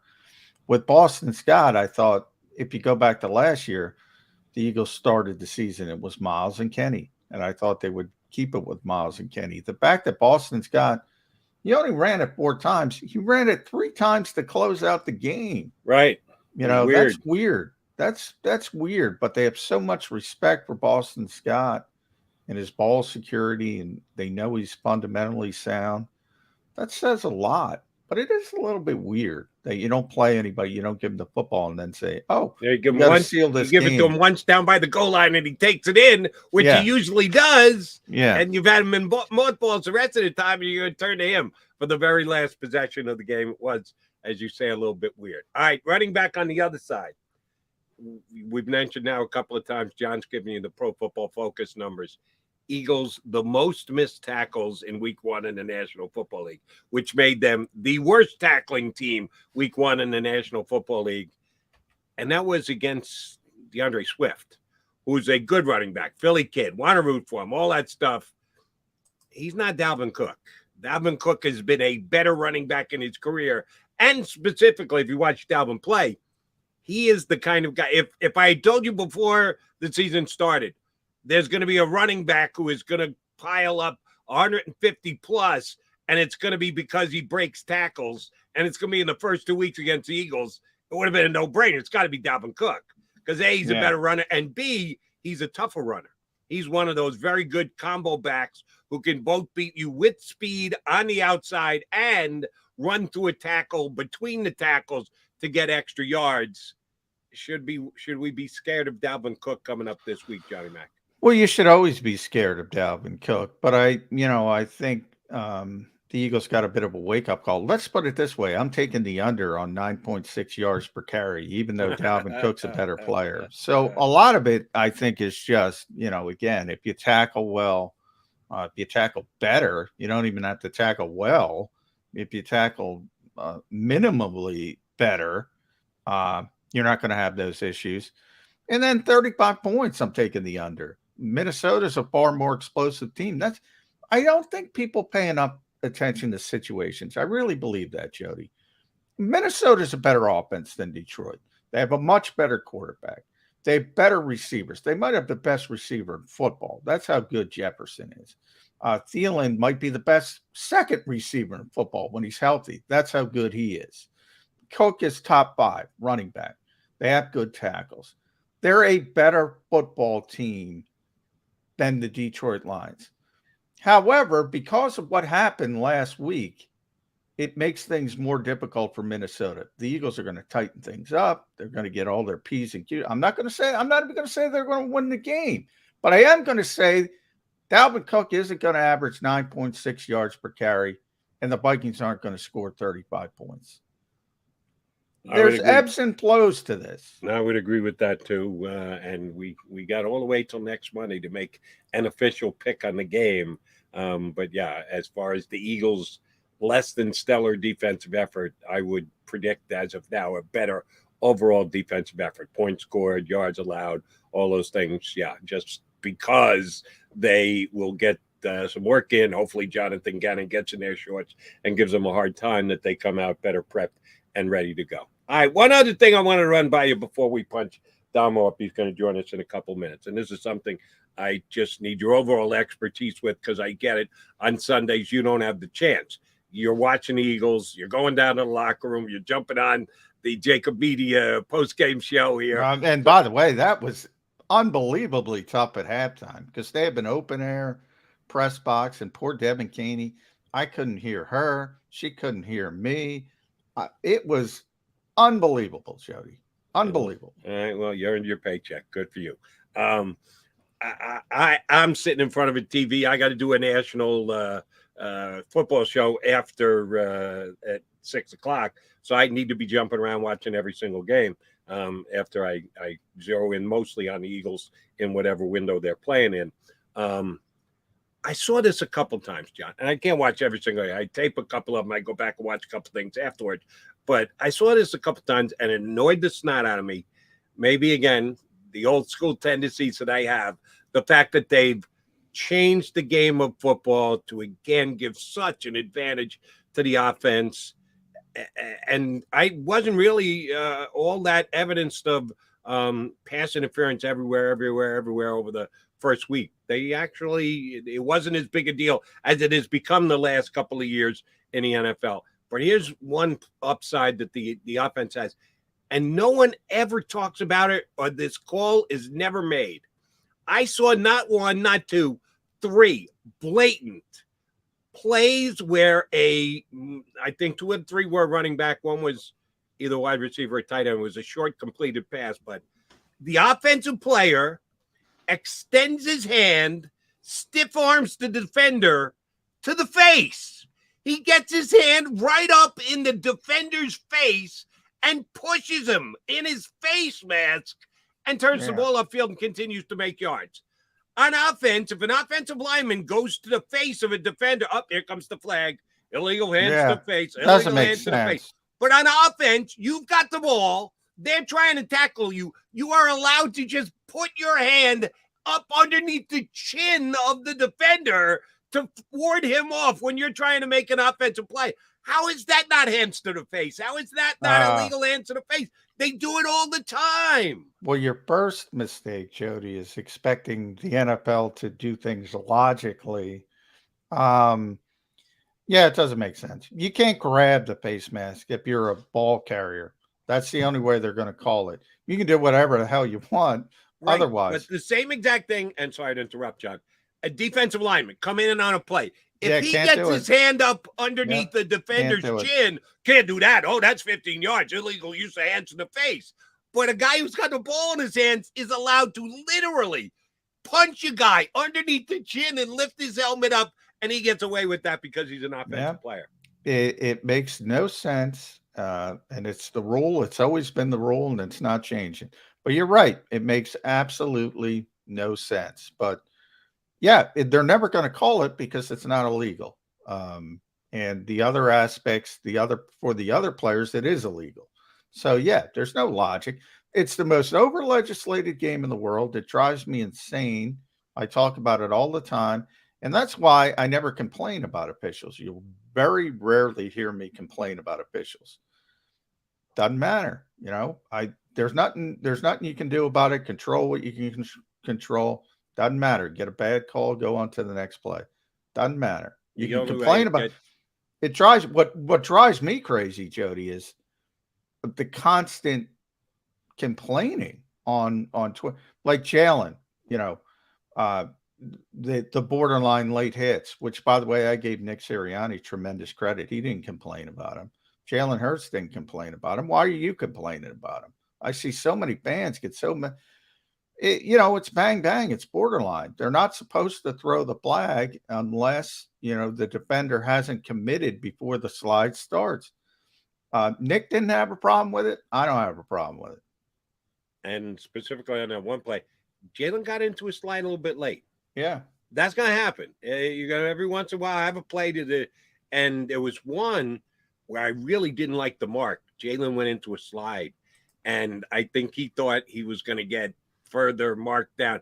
He came up, he was like right at the stick, and he came up and they marked it 2 yards short because it's where the ball is, not where his feet are. Yeah. It's where the ball is. And Jalen came up. And where the ball is when you immediately start the slide. Right. That's where, so they're usually right on that kind. We're really close. Yeah. I mean, and then we talk about, I'm sure we'll get into it at Damo, because I wanted to bring up the 17 carries again, the injuries. How many quarterbacks? I'm going to try to find a study. I'm sure it was done. Quarterbacks get hurt much more in the pocket than they do outside of the pocket. Much more. I'm not saying always. I've seen Aaron Rodgers, one of his big injuries was outside of the pocket when he broke his collarbone the one time. I'm not saying it doesn't happen, but there's more injuries I don't get that narrative. And Jalen does a very good job of protecting himself. He's very good. We mentioned maybe he's a little bit late with the slide on occasion. Michael Vick couldn't even slide. Remember? I mean, he never played baseball, or evidently. He does a very, very good job, Jalen Hurts, of protecting himself. And again, last year he got injured in the pocket, not outside of the pocket. Right. But John, if you can find a good study on it, please feel free to share. It's got to be done correctly. It's like this used to annoy the snot out of me. More deaths in cars every day in America than in plane crashes. Well, no kidding. Hundreds of millions of people are in cars every single day. How many people are on planes in the U.S. every single day? Of course there's more death because there's just more activity. Same thing with in the pocket and out of the pocket. How many NFL plays actually end up, each offensive play that's run, with the quarterback out of the pocket? 8%? No, well, of course you're not doing it as much. But, if you're on the field as a quarterback in the NFL, you can get hurt. So that's my mindset, is I'm going to take advantage of what my particular quarterback does well. Right. I'm not going to limit him because he might get hurt. because we all might get hurt. And I always go back to Zach Ertz. What is the injury rate in the NFL, Zach Ertz? If he were here, 100%. Everybody's getting hurt at some time. Johnny Mac, the Mac guys, here on Birds 365. Coming up next, Paul Domwich, 3013.com, JAKIBsports.com, all around bon vivant and savant when it comes to the National Football League. Damo joins us next here on Birds 365.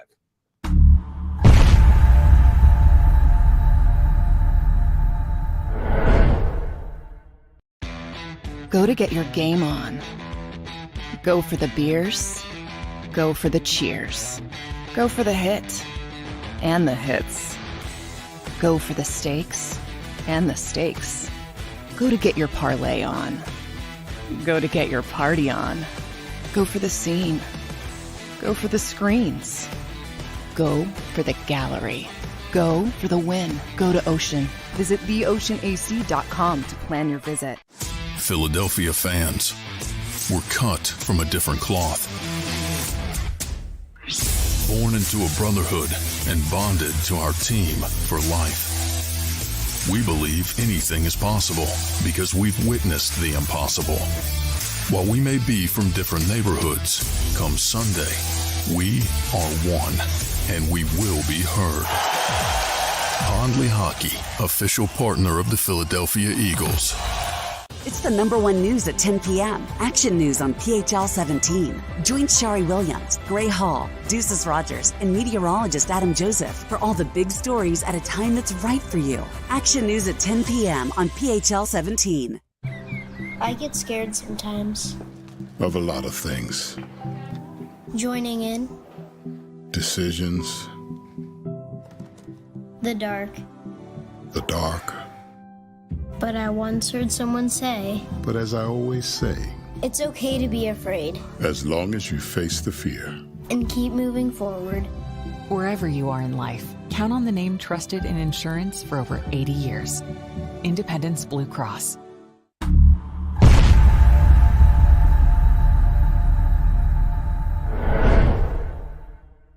Welcome to Pondley Hockey. We've helped over 100,000 injured and disabled workers obtain benefits, as well as some of the biggest settlements in the state. If you've been injured at work, give Pondley Hockey a call.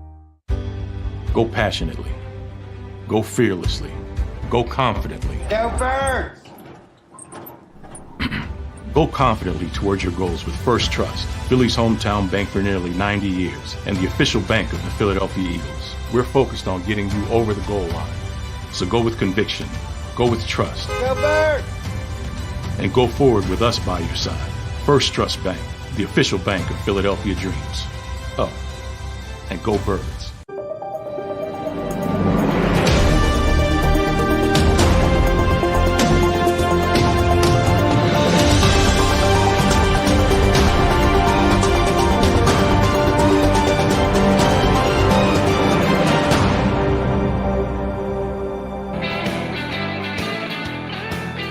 Mac guys, I'm Birds 365, joined by one of our favorites.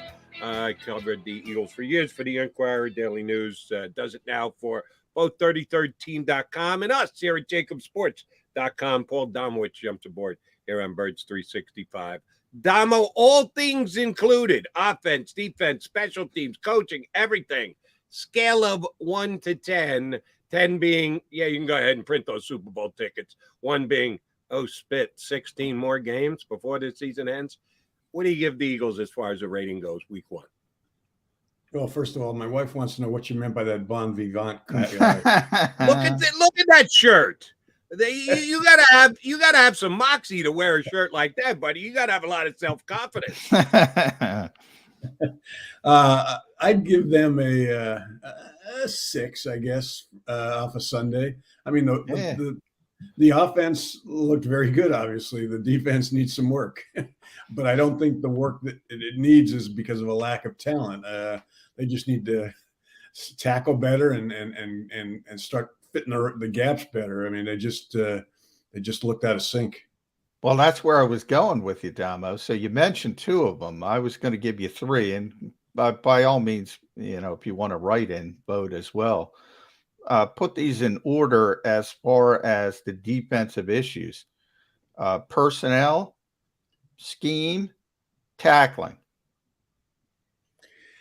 I'd put tackling first, John. I mean, you look at two of Swift's big runs. There were several missed tackles on both of them. Scheme and what was the third? I'm sorry. Personnel. I'd go with scheme second and personnel last, because I just, we've talked before. I mean, I believe they've upgraded this defense as far as personnel. So I'm not going to sit here now and suggest that they don't have enough talent. I just don't think they were in the right places on a lot of times on Sunday. You watch that defensive line on a lot of the run success that Detroit had. I mean, they were rushing upfield and guys were going past them. I mean, they were unblocked. They played the game in a sub package with two linebackers that didn't seem to be in the right place at the right time. I don't think C.J. Gardner-Johnson is far enough along in his understanding of the scheme to know where he's supposed to be on certain plays, especially since he's playing such a, his responsibilities are different. I mean, he's not, they're not used. I mean, I think these are all things I think that will rectify themselves in time. I mean, the tackling is, you looked around the league, John, and you tweeted this yesterday. I mean, it was awful all around because of the limited offseason programs and the fact that they don't tackle to the ground anymore in training camp, even for the most part, has just impact. Every year you see this early on. So I think a lot of these things will work themselves out. All right. Yes, let's go a little subsection there. If tackling was the biggest problem, why was the tackling biggest problem? Rank these two for me. Lack of preparation or undersized defense at a couple key tackling positions? Yeah, I think lack of preparation, Jody. And again, I go back to, the fact that they haven't been practicing tackling in either OTAs or training camp. I'm not so concerned about size. You look around the league, everybody's gone to faster, smaller guys so that they can match up better in the passing game, which is ultimately what it's all about. I mean, I don't think many teams are going to have the run success against the Eagles that you saw Sunday. I think they'll work that out. First of all, they'll work that out by giving Jordan Davis more snaps.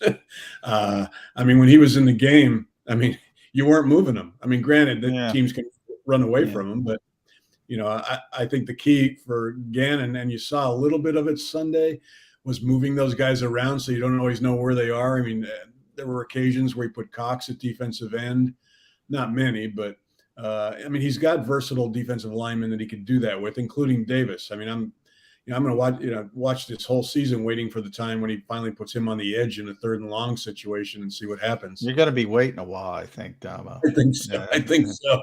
Yeah. I do want to, Jody brought up this number, and I think it's a good number. I think it was 31, Jody. So snaps for Jordan Davis. He ended up with 22. So how do you get to 31? I do think Nick Sirianni brought something up that resonated with me, and he said, basically, when we were up 17, we thought they were going to throw the football.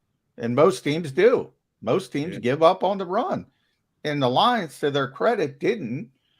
They stayed very disciplined to the run. That's their strength, the offensive line. Swift was having a great game. I think the Eagles were caught a little bit by surprise, and they had their pass rushers out there, which is not Jordan Davis's role right now. So if they adjusted a little bit more quickly and Davis was at 31 instead of 22, are we having all these discussions? Could it just be as simple as the Eagles misreading the sort of crux of the game and thinking that the Lions were going to go pass heavy? Well, I mean, my problem, John, is you mentioned that rushing the passer right now is not Jordan Davis's role. And I don't quite understand why. I mean, one of the reasons they drafted him so high was because he's a freak. I mean, because he can, he ran a 40 and 4.78. I mean, in today's game, you want pressure up the middle in passers, get in the quarterback's face and don't let him step up. Why you wouldn't want him on passing downs, I don't know. Now, I guess right now the problem is he's a 350-pound man, and the weather is pretty warm right now. They were playing indoors on Sunday, but you know what I mean. So they got to kind of pick their poison with him. Do you want him out there on rundowns when nobody's going to be able to run up the middle, or do you can't have him out there all the time? I mean, you've got to limit his snaps as he goes along here until he gets in the kind of shape where he could play as much as Fletcher Cox, if that ever comes that day, because he's a big man. But I looked, I mean, Milton Williams doesn't do a lot for me. You could take snaps away from him. Tua Paluto, what did he play, like 28? Yeah, Marlon played okay though. Marlon played, which surprised me, by the way. It surprised me he played so much. It surprised me that he played okay. I thought he was one of their best. Fletcher and Javon were the issues. They did not play well. Yeah, and if that continues, that's a big problem. I know, and my concern with Fletcher is that it is going to continue. I watched him again. I mean, he was single blocked several times on Sunday. I mean, this isn't a guy you have to double team anymore. And he was being stopped. I think his best days are behind him clearly. But I expected maybe this year would be a year where he would want to prove to people that they're not, and just have a year that you don't expect from him. But judging from Sunday, that's not happening. And Hargrave, that surprised me even more than Cox, because I didn't see that coming. Here's the question I would have about substitutions, and maybe this lends some credence to John's argument of how difficult it was because in Detroit it was very loud the other day, and it may have caused some of their penalties. When they put guys in for start of series, are they always in for all three plays? If that's the case, do they not substitute within series, that it takes too much time to get the guy in and out of the position? The one that sticks out like a sore thumb to me was Boston Scott on that last possession. He got the ball 3 straight times. He had got it once all game. They decide to go to him. All right, he makes the play on first down. You can't shuttle in your other back for the second down if your evaluation of what would be the best play to work for the next one isn't including Boston Scott, or is that a hard and fast rule? Whoever starts the series finishes the series. Thou shalt not substitute in the middle of it. Is that the way the Eagles handled their business? And if so, will it change at home where you would think it would be a little bit easier because you're not playing against the crowd? Well, I mean, offensively, it shouldn't impact where you're playing or the noise of the crowd, because, I mean, you dictate the pace. If you're going to a huddle, you can certainly substitute running backs. They've substituted running backs in the past in the middle of a series. Depending on, down in distance, I mean, they'll put in Gainwell if it's 3rd and long. I'd be confused by why they might have, stuck with, not made changes that you would expect them to make there. Yeah, they just trust Boston at the end of the game. And it is weird that they didn't give him the football except for the touchdown. And then he's on basically to close out the game. It's a little bit strange. There is, you're always substituting in the back end. You're going nickel, dime, back and forth, whatever, on defense. But with the defensive line, they generally stick with guys for a series. If you're in there for a series, you're going to be in there for a series. Scheme wise, I always say this, Damo. I got to count up the teams. And one of these times, and working for the 33rd team, all right, there's 32 teams. How many are running Vic Fangio's scheme? It's over 10. We're in double digits.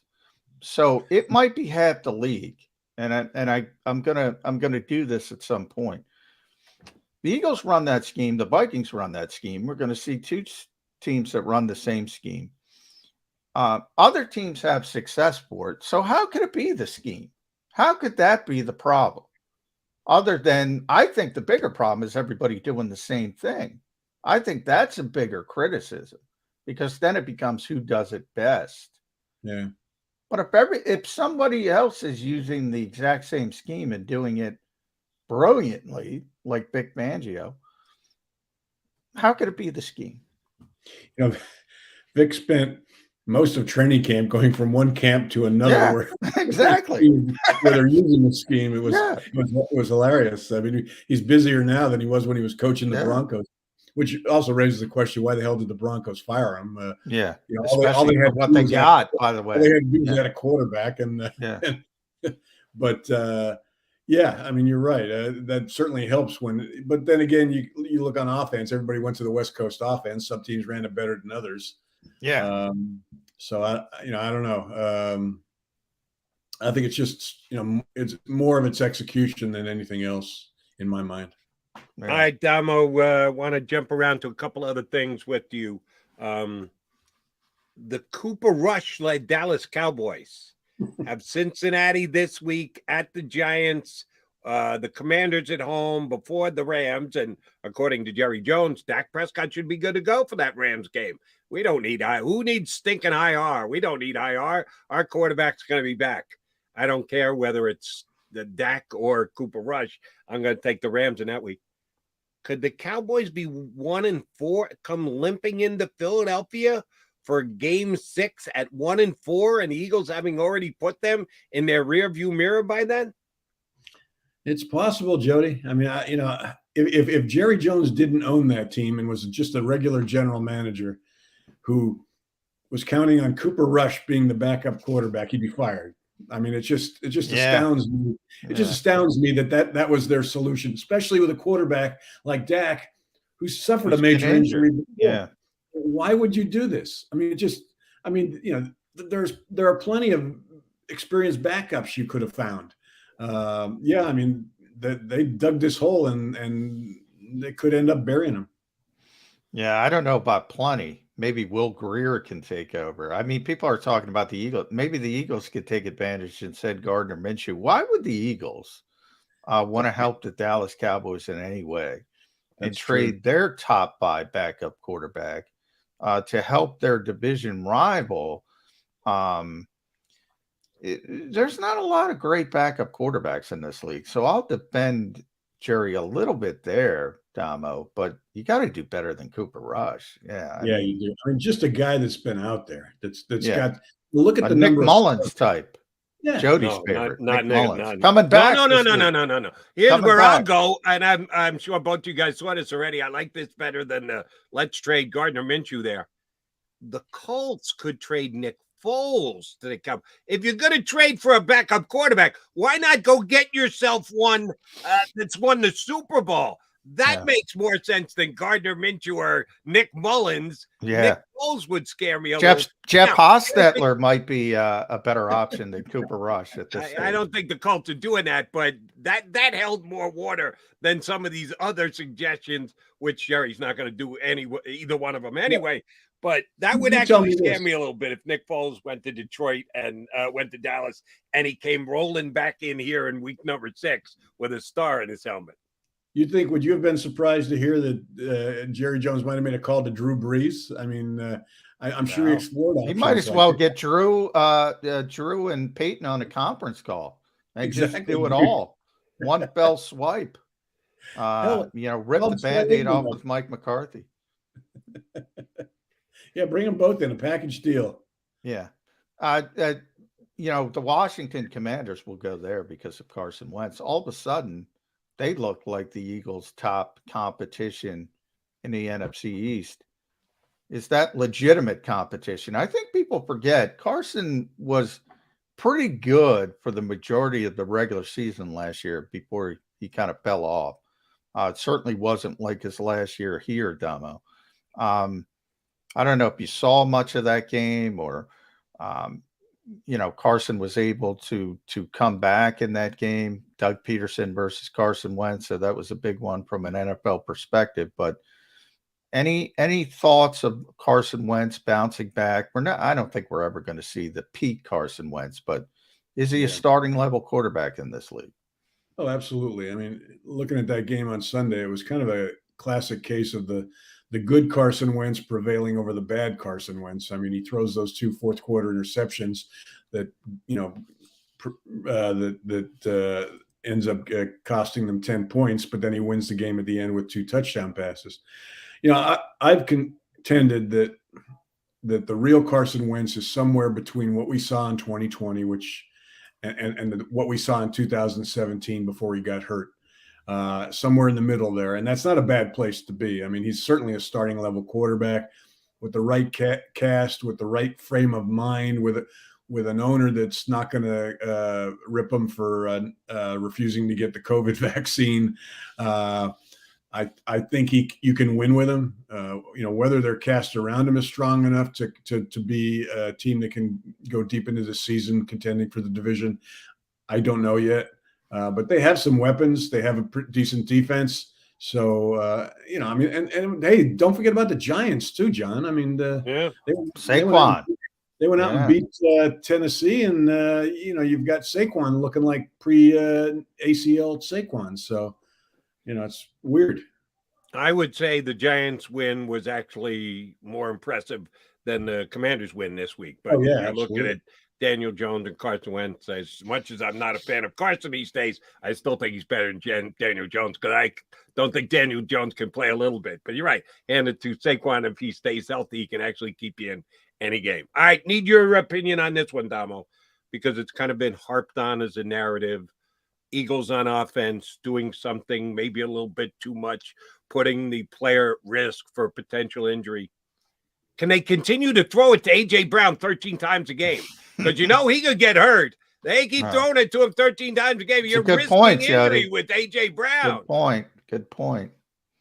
I think you'll see them. And I mean, everybody was when I'm listening to people on Sunday, it was, what's wrong? Devontae Smith, 0 catches, time to panic, more so than how many catches AJ had.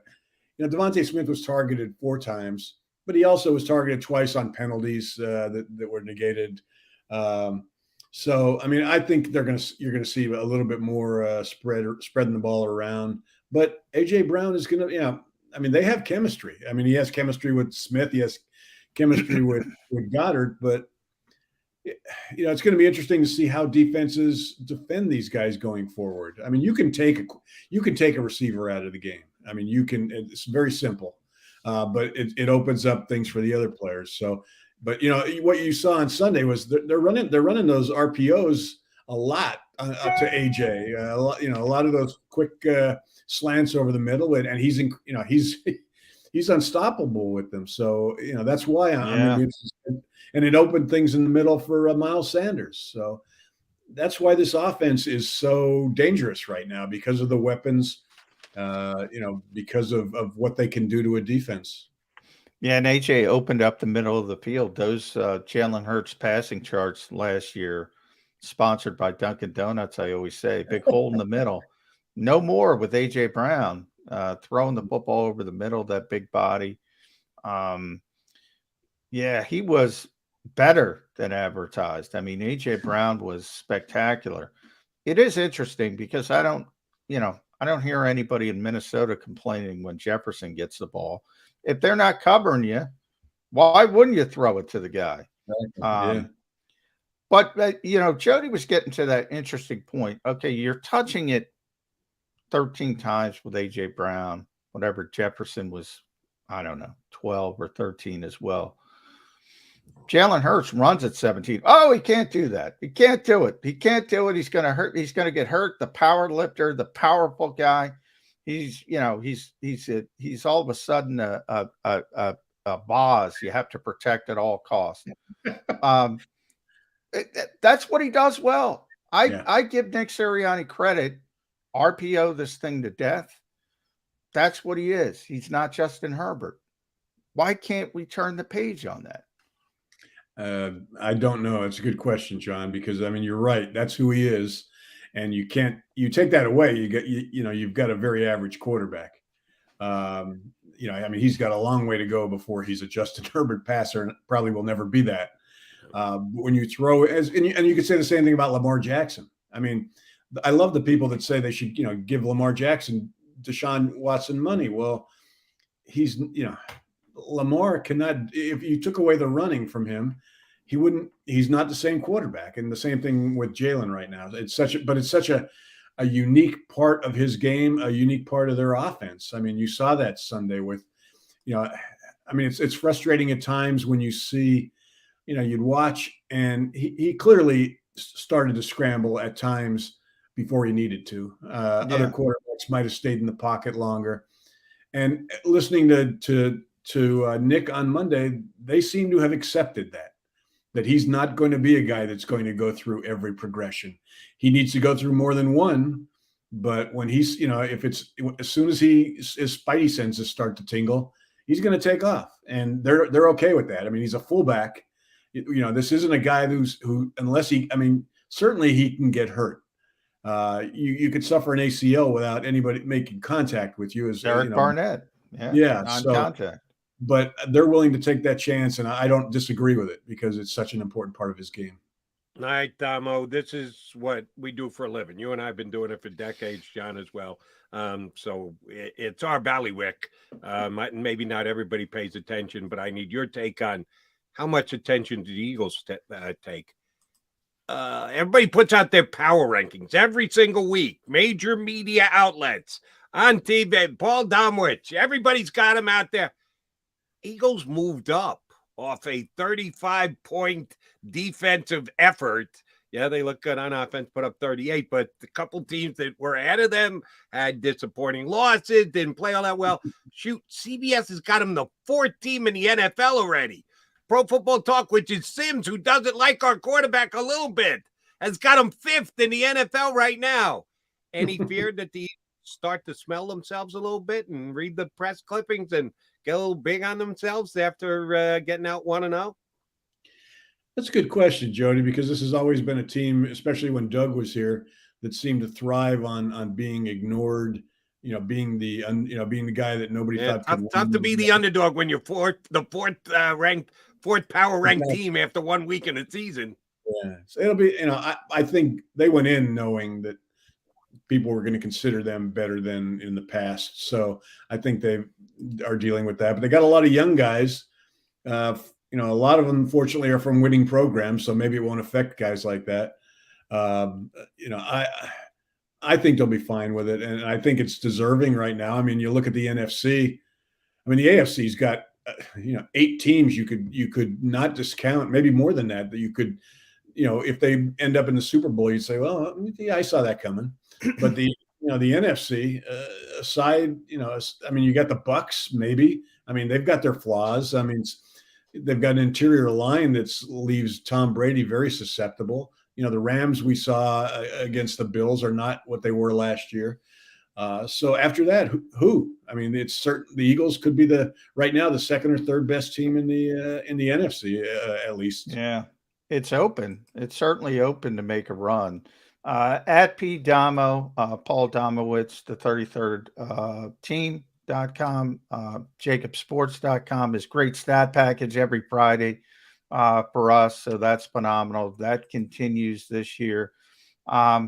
Damo, I want to finish up with something I asked Jonathan Gannon yesterday, and it was about the defensive line rotation. And Jody picked up on this, and I want to get your thoughts on it. He talked about it, and I asked him, is that game plan, the rotation? How much room is there for change during the game? And he brought up, and he's done this a couple times before, as has Nick and Shane, when they're putting together the game, kind of looking like this. And we do that with the head coach and with Howie Roseman. Does that, number one, you've been around this league for a long time. Does that surprise you? And how prevalent is that throughout the rest of the National Football League? It doesn't surprise me. It worries me, John. I mean, he's done a heck of a job putting this team together, but then he should get out of the way and let his coach. I agree. We saw what happened when there was too much interference when Doug was here. So that does concern me a little bit.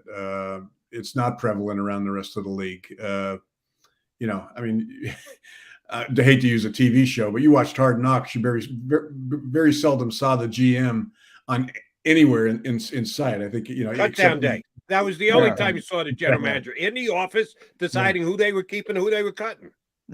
So that would surprise me if he's having input into playing time, other than the fact that he wants to know how much they're going to use Jordan Davis. I don't know. That does surprise me, and it concerns me. If looking over the shoulder actually gets that snap count up this week, good job, Howie. Keep it up. Other than that, you can go back to your office now. How do you explain the Kobe Dean, though, then? Yeah. Well, he'll get there. He'll get there. At least Dean, I understood. And this is going to make me sound like a Marlon Tuilopo hater. He gets more. At least Nakobe Dean is sitting behind Edwards and Kaiser White. I'm okay with that. I'd like to see a little bit more, and maybe he earns a little bit more. But Marlon's playing ahead of the guy that you moved up in the first round to pick. Really? That's John, where I get my rub. John, you were at training camp more than I was. And I mean, the Dean thing surprises me because TJ Edwards is not an every down linebacker. He was out there for every snap on Sunday. Cannot cover. I mean, that's not his strength. He's a first and second down linebacker. Nakobe Dean can cover. Is he not? Do you think he's not far enough along with the knowledge of the scheme where he can think without? Yeah, I think that's part. TJ had a really good summer. I think they bought into the fact, and so did I. I called him the most underrated player on this team. He's gotten faster. He ran terrible before coming out of college. He was a great college player. He was second for the Butkus Award. I think people forget that.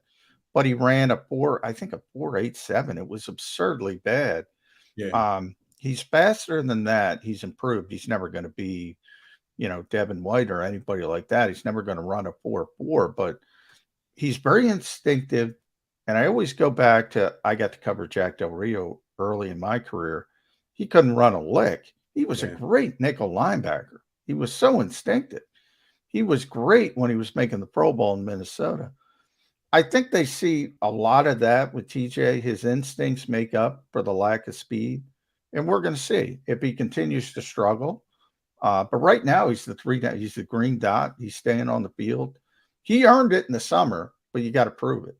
And I don't remember any plays, Damo, from the weekend that you go, oh, shoot, he got caught in coverage. He got isolated.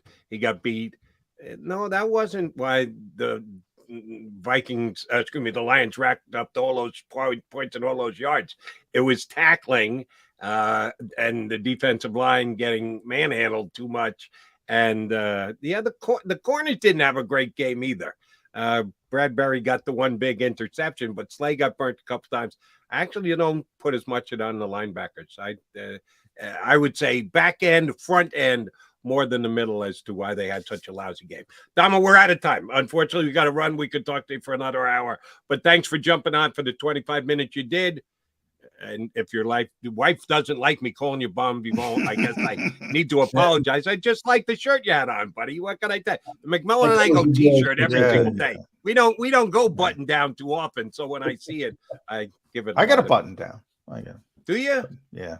It's just you dark. got it buttoned all the way up? Yeah, buttoned all the way up. Okay. Yeah. Unbuttoned up. Paul Domowitz here with us on Birds 365. Thanks, Domo. Thanks for having me, guys. Take care. We will come back and put a bow on the show down the home stretch with the Mac and Mac guys on Birds 365.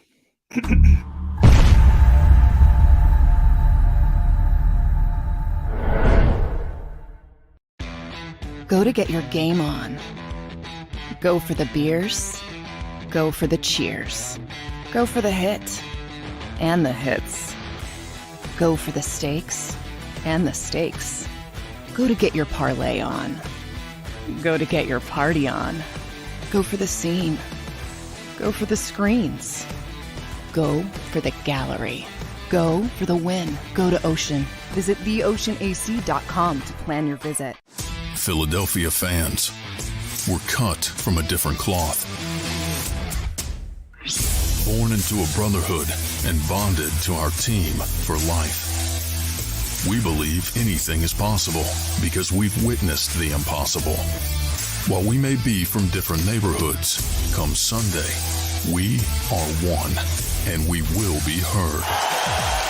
Pondley Hockey, official partner of the Philadelphia Eagles. It's the #1 news at 10 p.m. Action News on PHL 17. Join Shari Williams, Gray Hall, Deuces Rogers, and meteorologist Adam Joseph for all the big stories at a time that's right for you. Action News at 10 p.m. on PHL 17. I get scared sometimes. Of a lot of things. Joining in. Decisions. The dark. The dark. But I once heard someone say, But as I always say, it's okay to be afraid. As long as you face the fear. And keep moving forward. Wherever you are in life, count on the name trusted in insurance for over 80 years. Independence Blue Cross.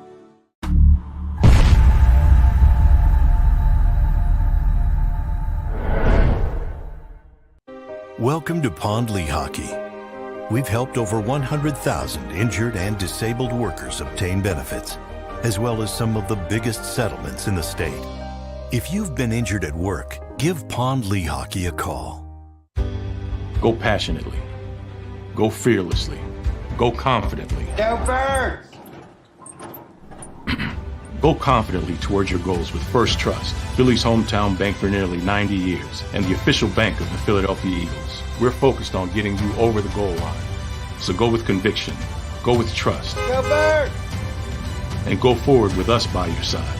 First Trust Bank, the official bank of Philadelphia dreams. Oh, and go Birds.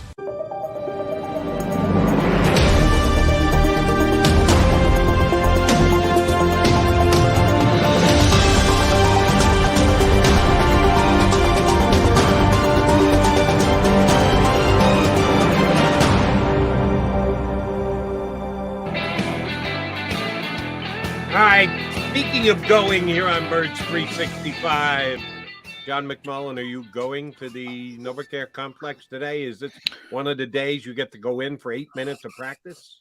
No, everything's pushed back a day. So tomorrow is sort of a normal. Wednesday is usually the biggest day of the week. This week, it's Thursday. So everything's pushed back a day because of Monday Night Football. Which just general scheme thinking. You and I debated back and forth, and you stuck by. I give you credit for sticking by it. Detroit, bad matchup first week. They ended up clinging to a 3-point win, so there's something to be said for that. With the way that they played, if they had been playing a better team, they actually could have been on the short end of the score. So I'll stand by my good thing they were playing Detroit week 1. Monday night game this early in the season. Opponent is who the opponent is. Vikings, very good offensive team. See about their defense. Our buddy Jordan Hicks had 14 tackles last week, something like that. He's coming back to Philadelphia. He knows his crowd a little bit. Good or a bad thing? Vikings Monday night early in the season. I think it's a good thing. It's for kind of the exact opposite reasons. I think Minnesota's a good team, but you're getting them at home. Kirk Cousins has historically struggled in Monday night games, those type of high profile windows. So maybe it's better than getting them on a Sunday 1:00 game. And home opener as well. I think that's a big thing. And situations, I talk about situations all the time. They're meaningful in this league. So Minnesota is a better team than Detroit, better playmakers, but Dalvin Cook's not going to average 9.6. They're not going to get 35 points. I think it's a good spot for the Eagles, but we'll talk about predictions later. We will. On both tomorrow and Friday, you get your Mac and Mac guys both back here over the next 2 days. And then, on Monday as well, because we got a Monday night game. So you still got plenty of prep time for the Vikings coming up this weekend, including tomorrow, which means we'll be back here in the morning. You in, JM? Let's do it. John McMullen, Jody McDonald back in 2 and 2. You've been listening to Birds 365, the destination for the passionate Eagles football fan who bleeds green. If it's Eagles football, we're talking about it. Debate inside the locker room and guests that are some of the greatest football minds from around the region. We hope you enjoyed the show. We know we had a blast. Make sure to like, comment, and subscribe, and we'll be back soon. But in the meantime, hook up with us on social media at JAKIB Sports. See you next time on Birds 365.